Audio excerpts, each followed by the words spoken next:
झारखंड के जामताड़ा में मुख्यमंत्री पुष्कर सिंह धामी का जोरदार स्वागत। परिवर्तन यात्रा में शामिल हुए सीएम धामी। भारी बारिश के बावजूद उमड़ा जनसैलाब।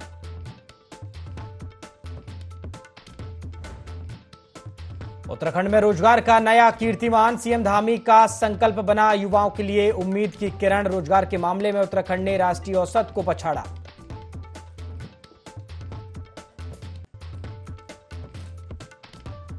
हल्द्वानी में पुलिस महानिदेशक अभिनय कुमार का जनसंवाद। महिलाओं से जुड़े अपराधों और नशे के खिलाफ कड़ी कार्रवाई के निर्देश। कहा, नैनीताल जिले में जल्द खुलेगा महिला थाना।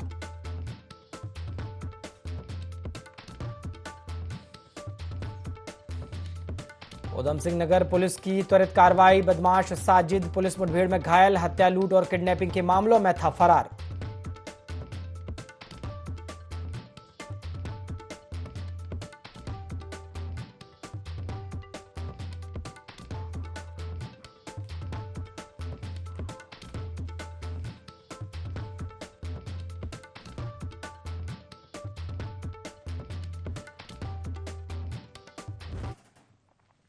नमस्कार, IND 24 देख रहे हैं आप और मैं हूं आपके साथ प्रभात पांडे। बुलेटिन की शुरुआत खबरों के साथ करेंगे। मुख्यमंत्री पुष्कर सिंह धामी झारखंड पहुंचे, जहां उन्होंने कुंडहित जामताड़ा में आयोजित परिवर्तन सभा में प्रतिभाग किया, जहां सीएम का भव्य स्वागत किया गया। कार्यक्रम को संबोधित करते हुए सीएम धामी ने बीजेपी सरकार की उपलब्धियों से जनता को अवगत भी कराया।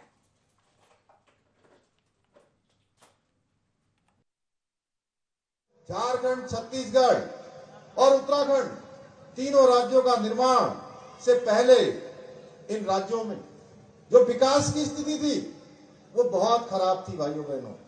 और इन तीनों राज्यों की, इन तीनों ही क्षेत्रों की परेशानी को किसी ने समझा, किसी ने महसूस किया और किसी ने सोचा कि आने वाले समय में ये नए राज्य के रूप में ये नए राज्य बनेंगे तो यहाँ का विकास होगा। ये समझने का काम किसी ने किया तो भारत रत्न हमारे पूर्व प्रधानमंत्री अटल बिहारी वाजपेयी ने किया भाइयों बहनों। उस समय भाजपा के नेतृत्व वाली सरकार थी। इसी परंपरा को आगे बढ़ाते हुए हमारे प्रधानमंत्री आदरणीय मोदी जी ने आदिवासी समाज का मान, सम्मान और स्वाभिमान बढ़ाने की दिशा में निरंतरता से कार्य किया है भाइयों बहनों। हमें गर्व है कि आज संथाल आदिवासियों की बेटी आदरणीय द्रौपदी मुर्मू जी देश की प्रथम नागरिक हैं, देश की राष्ट्रपति हैं। ऐसा केवल और केवल आप सोचिए, ऐसा क्या पहले कभी हो सकता था? ये अगर संभव हुआ तो केवल और केवल नरेंद्र मोदी जी के नेतृत्व में संभव हुआ भाइयों बहनों। नरेंद्र मोदी जी की सरकार में संभव हुआ भाइयों बहनों। आदरणीय मोदी जी ने भगवान बिरसा मुंडा की जन्म जयंती पर जनजाति गौरव दिवस के रूप में घोषित किया है और 200 करोड़ रुपए की लागत से आदिवासी स्वतंत्रता सेनानियों के अनेक संग्रहालय बनाए। आज आदरणीय मोदी जी के नेतृत्व में पहली बार आदिवासी समाज के लोगों को आज हर क्षेत्र में मुख्य धारा में लाने का कार्य हो रहा है। आदिवासी समाज को केंद्र में रखकर अनेक योजनाएं देश के अंदर बनाई जा रही है। आज आदरणीय प्रधानमंत्री मोदी जी के नेतृत्व में देश के अंदर प्रत्येक वर्ग के उत्थान के लिए, हर वर्ग का उत्थान हो, हर वर्ग को आगे आने का अवसर मिले, ये प्रधानमंत्री मोदी जी ने अपनी नीतियों में इसको समाहित किया है भाइयों बहनों। हल्द्वानी पहुंचे उत्तराखंड के पुलिस महानिदेशक अभिनय कुमार ने कोतवाली का निरीक्षण कर लोगों के साथ जनसंवाद किया, जिसमें सबसे अधिक समस्या महिलाओं से हो रहे अपराध और नशे के कारोबार को लेकर आई। डीजीपी ने तत्कालीन सभी समस्याओं का निराकरण करने के लिए कहा और जल्दी नैनीताल जिले में महिला थाना खोलने की बात भी कही।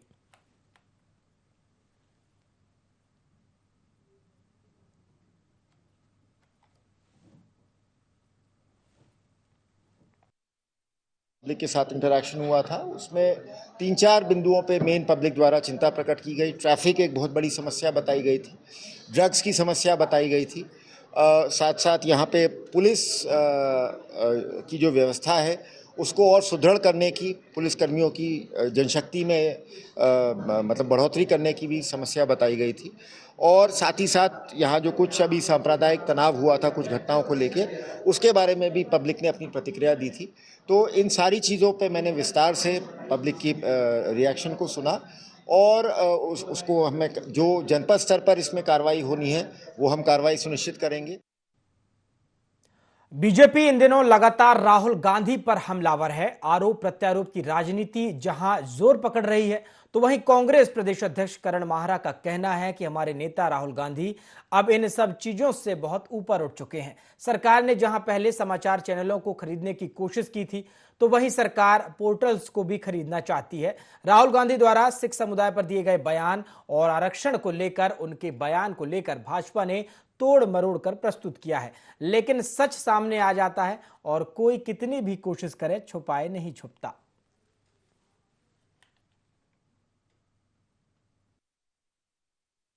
राहुल गांधी की पॉपुलैरिटी और बढ़ रही है और अब सोशल मीडिया का समय है। आप जैसे जागरूक पत्रकार भी हैं, कई लोग पोर्टल्स वाले भी बहुत इसमें बढ़ चढ़कर हिस्सा ले रहे हैं और इसी को देखते हुए सरकार ने एक बार कोशिश करी थी कि पोर्टल्स को भी कहीं ना कहीं बंधन में लाएं और अब नया आया है कि जो इस समय जो वाकई में भारत को चला रहा है, हम दो हमारे दो में से एक, वो अब पोर्टल्स को भी खरीदने की कोशिश कर रहा है, क्योंकि पोर्टल्स ने दिखा दिया कि राहुल गांधी ने सिख वाली बात पे कहा क्या था, असली उनकी स्पीच थी और वो इस बात को लेकर थी कि आने वाले समय में भारत के अनुयायियों को अपने धर्म को मानने की छूट होगी या नहीं होगी। जैसे अभिव्यक्ति का अधिकार हमको संविधान ने दिया है, तो राहुल गांधी जी ने यही कहा कि क्वेश्चन यह है कि आने वाले समय में टर्बन पहनने का और कड़ा पहनने का अधिकार होगा या नहीं होगा, हम देंगे नहीं देंगे, ये नहीं कहा। उसी तरीके से आपने देखा होगा एक विषय और था जिसमें उन्होंने आरक्षण वाली बात पे बीजेपी और इसके चेलों ने हंगामा मचा रखा था। उसमें भीमराव अंबेडकर साहब के पोते ने सारी बात खोल के रख दिया और उन्होंने वो वीडियो भी जारी किया जो राहुल गांधी ने उस विषय पे कहा था। तो आज कोई कितना भी बदनाम करने की कोशिश कर ले, सच्ची सामने आ जाता है और सच को परखने वाले लोग इस देश में भी हैं और आ गए। एंटी नारकोटिक्स टास्क फोर्स व पुलिस की संयुक्त टीम ने 3 आरोपियों को कोकीन के साथ गिरफ्तार किया है। पुलिस ने गिरफ्तार आरोपियों के खिलाफ एनडीपीएस एक्ट के तहत केस दर्ज किया है। पुलिस ने लिखापढ़ी के बाद गिरफ्तार आरोपियों का चालान कर दिया, जबकि उनकी बाइक को भी सीज कर दिया गया है। देर रात को एंटी नारकोटिक्स टास्क फोर्स के उपनिरीक्षक रणजीत सिंह अपनी टीम के साथ मादक पदार्थों की रोकथाम व धरपकड़ के लिए रवाना हुए। देर रात को एंटी नारकोटिक्स टास्क फोर्स व पुलिस ने थेथौला गांव के पास चेकिंग अभियान चलाया, जहां पर पुलिस को एक बाइक पर 3 आरोपी आते हुए दिखाई दिए। पुलिस ने तलाशी के दौरान उनके कब्जे से 183 ग्राम कोकीन बरामद की है।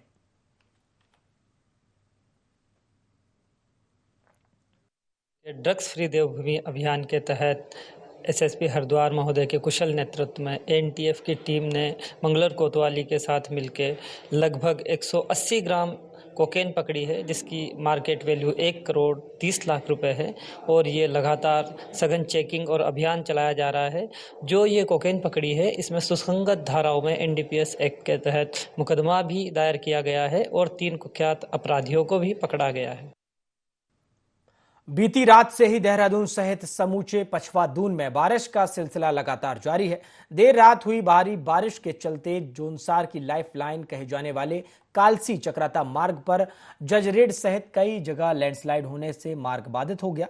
वहां से गुजरने वाले वाहनों में सवार लोग मार्ग खुलने का इंतजार कर रहे हैं। फिलहाल मार्ग खोलने में लोक निर्माण विभाग सहिया द्वारा जेसीबी मशीनें लगाकर जल्द मार्ग आवागमन के लिए सुचारू करने का दावा किया जा रहा है।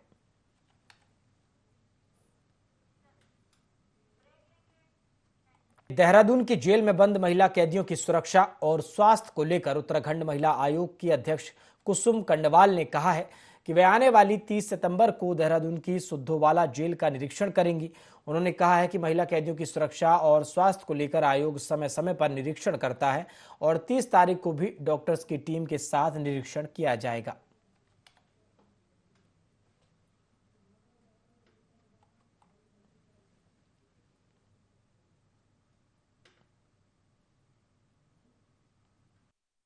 हम जेल में निरीक्षण भी करते हैं। जेल में महिला कैदियों के साथ हम 1-to-1 भी करते हैं, उनसे पूछते हैं उनका कैसी उनके व्यवस्था पूरी दिनचर्या होती है। इसी को लेके उनके स्वास्थ्य कैंप को लेके या उनका पोषण किस तरह आहार होता है, उस सब को लेके 30 तारीख को हम सुद्धोवाला जेल में एक कार्यशाला करने जा रहे हैं, जिसमें हमारे डॉक्टर्स जा रहे हैं और विभिन्न माध्यम लोग उसमें जा रहे हैं। तो ये भी कि हम आयोग अपनी तरफ से लगा रहता है कि किस तरह से महिलाओं की सुरक्षा, चाहे वो कैदी महिला हो चाहे वो आम महिला हो, तो सुरक्षा को लेके महिला हमेशा ही तैयार रहता है। मंगलौर कोतवाली के आमखेड़ी गांव में हुए खूनी संघर्ष का वीडियो सामने आया है। खूनी संघर्ष में लाठी डंडे और धारदार हथियार चले थे। घटना में एक की मौके पर ही मौत हो गई थी और कई लोग घायल हो गए थे। पुलिस ने दोनों पक्षों पर मामला दर्ज कर कई लोगों को गिरफ्तार किया है।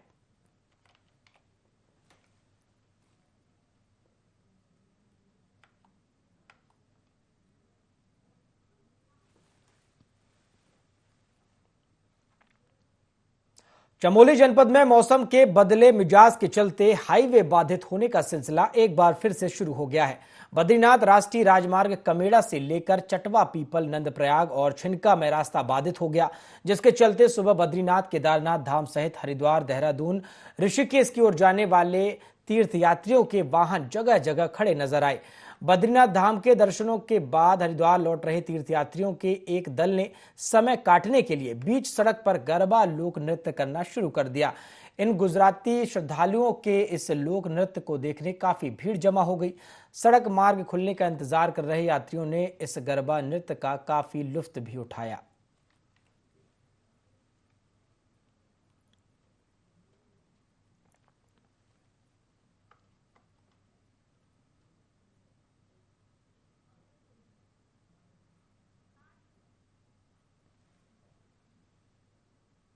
मानसून के बाद शहर में सड़कों पर गड्ढों व स्मार्ट सिटी के कार्यों को लेकर कांग्रेस वरिष्ठ उपाध्यक्ष सूर्यकांत धस्माना जिलाधिकारी देहरादून को ज्ञापन देने पहुंचे। इस दौरान उन्होंने कहा कि स्मार्ट सिटी प्रोजेक्ट से शहर वासियों को कई उम्मीद थी। उनकी आशाएं थी कि शहर में स्कूल, कॉलेज, कूड़ा प्रबंधन, अस्पताल स्मार्ट होंगे, लेकिन जब पूर्व जिलाधिकारी ने स्मार्ट सिटी के कार्यों के पूरा होने की घोषणा की, तब शहर में कैसे हालात देखने को मिले। उन्होंने कहा है कि आज गड्ढों में सड़क ढूंढना पड़ रही है। कूड़े का कोई प्रबंध शहर में नहीं है। अस्पताल में नवजात शिशु का शव मिला। ऐसे में शहर को स्मार्ट कैसे कहा जाए। ने आज ज्ञापन सौंपा है।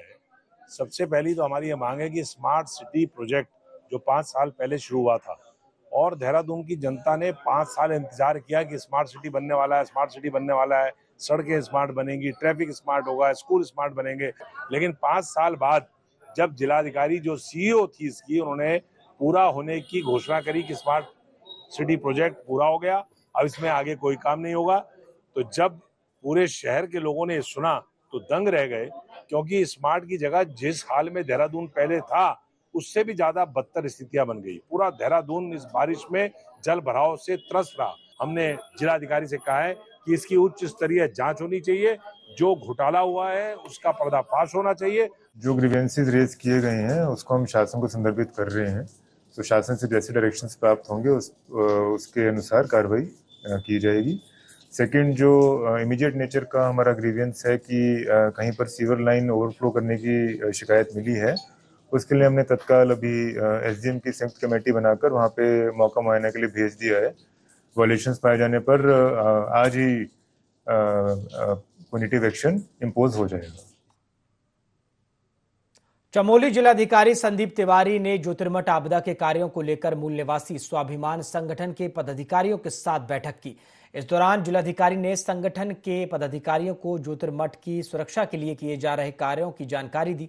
बैठक के दौरान जिलाधिकारी संदीप तिवारी ने कहा कि ज्योतिर्मठ की सुरक्षा को लेकर डीपीआर बनाया गया है। आगामी 30 वर्षों को ध्यान में रखकर ज्योतिर्मठ में सुरक्षा योजना पर काम किया जाएगा।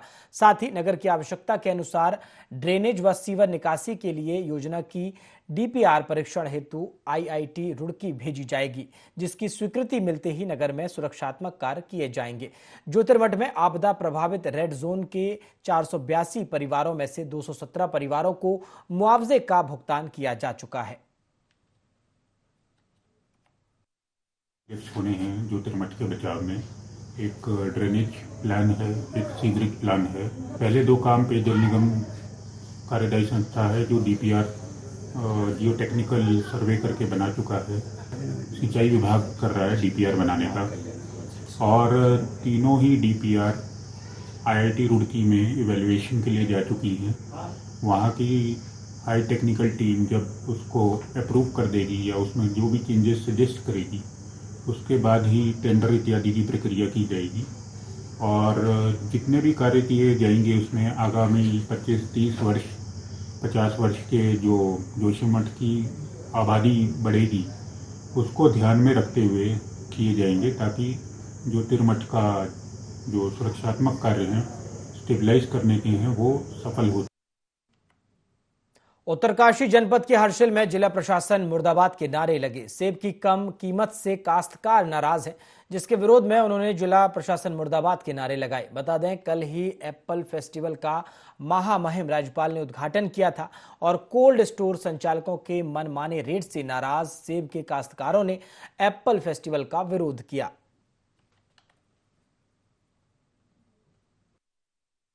घाटी में जो सेब महोत्सव का जो कार्यक्रम था, इसमें हमारे महामहिम राज्यपाल जी आए थे और हमारे जो विभिन्न हमारे जो विभागों से अधिकारी लोग आए थे। और आज जो किसान जो आज फेस्टिवल था, जो एप्पल फेस्टिवल था, जो हर्षिल क्षेत्र का, जो हमारे हर्षिल घाटी के जो 8 गाँव के खासकर सब लोग यहाँ आए थे और उनकी जन सुनवाई नहीं हुई, जिससे जो है ये आज के किसान बड़े विरोध में हैं, आक्रोश में हैं। और जो यहाँ पे कोल्ड स्टोर बना है झाला में, उनके जो है मनमानी चल रही है और यहाँ पे उनकी मनमानी जो है अपने मनमानी से रेट ले रहे हैं, जो कि हमारे जो गरीब काश्तकार है, जो गरीब किसान है, उनको जो है निर्धारित मूल्य नहीं मिल पाया है। आज हमारा जो मुख्य एजेंडा था, जो मुख्य जो मांग थी, वो हमारी थी कोल्ड स्टोर और सेब काश्तकारों को जो है अच्छा मतलब सही रेट में उनको जो है सेब उनकी खरीदारी के संबंध में था, जो कि हमारे किसी भी किसान की जो है मांगे पूरी नहीं हुई। इसके लिए हम लोग सब लोग बढ़चढ़ विरोध कर रहे हैं।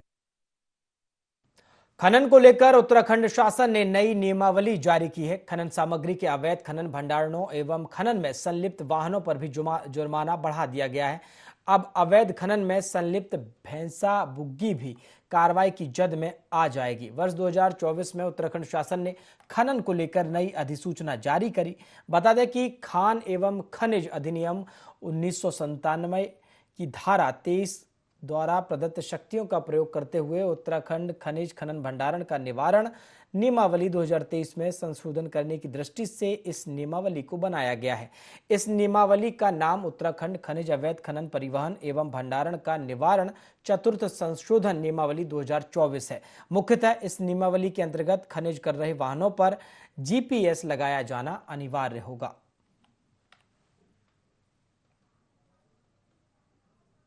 अधिसूचना आई 18 सितंबर में हमारी। इसमें क्या नाम जो भंडारण होते हैं अवैध, उन पर प्रथम बार में 3 गुना रॉयल्टी, इसके बाद 4 गुना रॉयल्टी का प्रावधान है। और इसी प्रकार हमारे जो वाहन हैं उन पर भी रॉयल्टी मतलब पेनल्टी बढ़ाई गई है। जैसे क्या नाम पोकलैन पे 5 लाख है, JCB पे 2 लाख है, 10 टायरा पे 1 लाख है, 10 टायरा से अधिक है तो 2 लाख है। इस तरीके से बढ़ा दिया गया है। और हमारे यहाँ झोटा बुग्गी का जो हफ्तार में दिक्कत थी उस पर भी क्या नाम अब पेनल्टी आ गई है, वो भी पेनल्टी लगेगी। कोई ऐसा इलीगल भंडारण को अगर कोई हमें मिलता है तो उसको हम ओपन ऑक्शन भी कर सकते हैं। अगर 100 मीटर से ऊपर है तो हम उसका वैसे भी निस्तारण कर सकते हैं। प्रावधान वही रहेगा कि पट्टे अगर प्रथम बार में लगती है तो 3 गुना में लगेगी, उसके पश्चात 4 गुना लगेगी।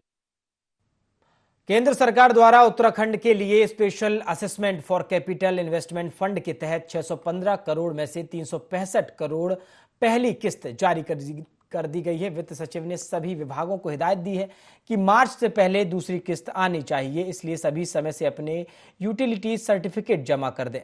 उत्तराखंड वित्त सचिव दिलीप जावलकर ने बताया कि उत्तराखंड राज्य को केंद्र से special assessment for state scheme के तहत जारी होने वाले 615 करोड़ में से 365 करोड़ की पहली किस्त राज्य सरकार को प्राप्त हो गई है। यह फंड मार्च से पहले पूरा खत्म करना है, इसलिए सभी विभागों को यह निर्देश दिए गए हैं कि वे समय से अपने यूटिलिटी सर्टिफिकेट जमा करवाएं और इस फंड का समय से सदुपयोग करें। भारत सरकार का मुख्य फोकस हमेशा यही रहता है कि हम लोग कैपिटल की जो स्कीम्स है जिसमें हम लोगों का इंफ्रास्ट्रक्चर बनता है और जिसमें हम लोगों को जो लोगों को फिजिकली सुख सुविधा जो देते हैं, जैसे बिजली है, पानी है, हम लोगों की इलेक्ट्रिसिटी है और बहुत सारी इस तरीके की जो अवस्थापना की सुविधाओं का विकास हम लोग कैपिटल के फंड से करते रहते हैं। और इसमें हमेशा काफ़ी सारे प्रोजेक्ट्स लाइंड अप रहते हैं। धनराशि के लिए आवश्यक प्राविधान करना ये मुख्यतः वित्त विभाग का काम रहता है। तो हम लोगों के लिए कुछ कॉम्पेंसेशन दे दिए जाए। तो भारत सरकार ने सभी राज्यों के लिए एक स्कीम बनाई है, स्पेशल असिस्टेंस दिया जाता है कैपिटल इन्वेस्टमेंट के लिए, SACI कहते हैं। राज्यों को केंद्र सरकार का पैसा किस तरीके से बंटना चाहिए, उसी फॉर्मूले पे धनराशि राज्यों को मिलती है भारत सरकार को, और उसमें अभी हम लोगों को 615 करोड़ रुपए के प्रोजेक्ट अभी सैंक्शन हुए हैं, और जिसके अगेंस्ट हम लोगों को 385 करोड़ रुपए ऑलरेडी शासन को प्राप्त हुआ है। विभागों की जिम्मेदारी है कि ये धनराशि जल्दी से जल्दी अवमुक्त करा ले, उसके UC दे दे, क्योंकि मार्च के पहले हम लोगों को उसकी दूसरी किस्त भी लेनी होगी। तो ये एक बहुत बड़ी सहूलियत है जो भारत सरकार ने हम लोगों को, राज्यों को दे रखी है। सरकार ने अंत्योदय योजना को एक बार फिर बढ़ाने का निर्णय लिया है। अब इस योजना को 2027 तक बढ़ा दिया गया है। इस योजना के तहत गरीब परिवारों को साल में 3 सिलेंडर मुफ्त प्रदान किए जाने हैं, जिसको लेकर भाजपा प्रदेश प्रवक्ता विपिन कैंथोला का कहना है कि अंत्योदय का दर्शन जनसंख्या के संस्थापक दीनदयाल उपाध्याय का ही था, और उन्हीं के दर्शन को लेकर भाजपा अंतिम व्यक्ति तक विकास पहुंचाने का काम करती है, जिसके तहत विद्युतीकरण का कार्य हो, सड़क निर्माण कार्य हो या पार्कों के निर्माण का कार्य, भाजपा के नाम पर अनेक परियोजनाओं को संचालित कर रही है, और समाज में खड़े अंतिम व्यक्ति को किस प्रकार से विकास की मुख्यधारा के साथ ही समाज की मुख्यधारा के साथ जोड़ा जा सके, उसके ऊपर कार्य भी किया जा रहा है।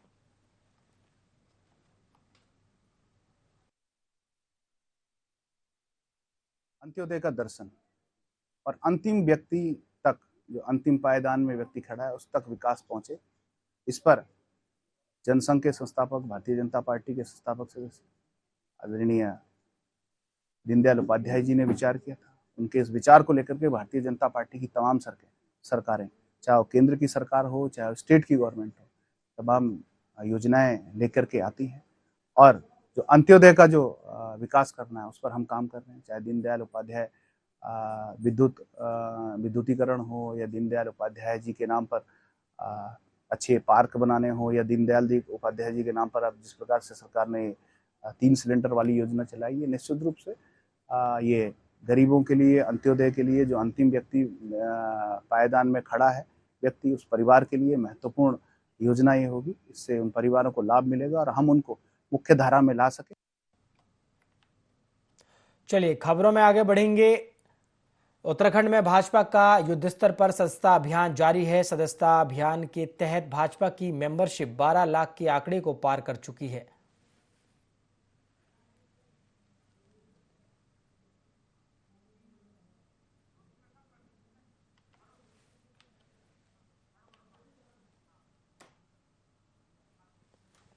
उत्तराखंड में भाजपा का युद्ध स्तर पर सदस्यता अभियान जारी है। सदस्यता अभियान के तहत भाजपा की मेंबरशिप 12 लाख के आंकड़े को पार कर चुकी है। भाजपा प्रदेश उपाध्यक्ष ज्योति प्रसाद गैरोला का कहना है कि प्रदेश में भाजपा का सदस्यता अभियान तेजी से चल रहा है। बीते दिन तक 12 लाख की सदस्यता पार्टी ने अचीव कर ली। 25 सितंबर को भाजपा ने प्रत्येक बूथ पर कार्यकर्ताओं को पार्टी से जोड़ने का संकल्प लिया था, और कल के विशेष अभियान के बाद भाजपा ने 12 लाख के आंकड़ों को पार किया है, और आने वाले समय में भाजपा अपने लक्ष्य को पूरा करेगी।